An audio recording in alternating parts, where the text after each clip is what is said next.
هل المسرح بيبقى مليان يا استاذ اشرف بقى في المسرحيات الجديده دي بتاعت سوكسي؟ في طبعا مسرحيات بتبقى مليانه. اصل انا بسال السؤال ده لان انا اول مره اسمع عنه، انا اسفه ان انا على يعني اعذر جهلي، بس فين الدعايه؟ على السوشيال ميديا موجوده للمهتمين. يعني كل الناس المهتمين بالمسرح وخاصه الفرق اللي هي اللي احنا بنحكي عليهم، الصفحه بتاعت سوكسي على النت هم متابعينها وعليها مشاهدات كتير، ويوم ما بيبقى في عرض جديد بننزل له اعلان على الصفحه فتلاقي الناس عرفوا، ففي يجوا يحجزوا ويدخلوا ويتفرجوا بتاع. لا الحمد لله يعني. خصوصا المسرح مش كبير قوي بتاع نجيب الريحاني، والمسرح كله 350 كرسي يعني. المسرح الدوله فيه عروض جميله وفيها ممثلين اقوياء جدا وبنشوف نصوص حلوه جدا، لكن برضو ما لهاش دعايه. دي نمره واحد عايز اسال حضرتك.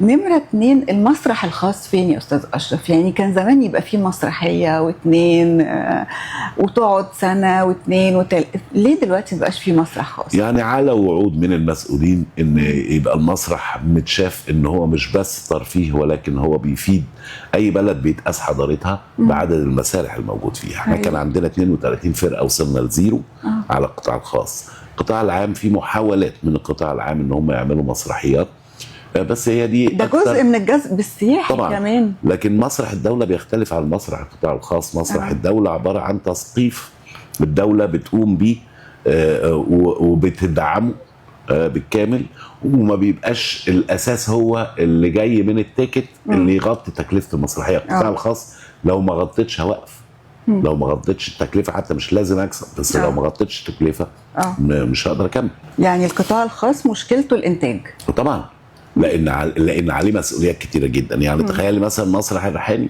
انا بدفع له حوالي 80,000 جنيه كهرباء في الشهر وهو قافل. اوكي، لان هو بيتعامل كتجاري. لو اتعامل مش تجاري الوضع هيختلف. بندفع ضرائب بتوصل ل 56.5%.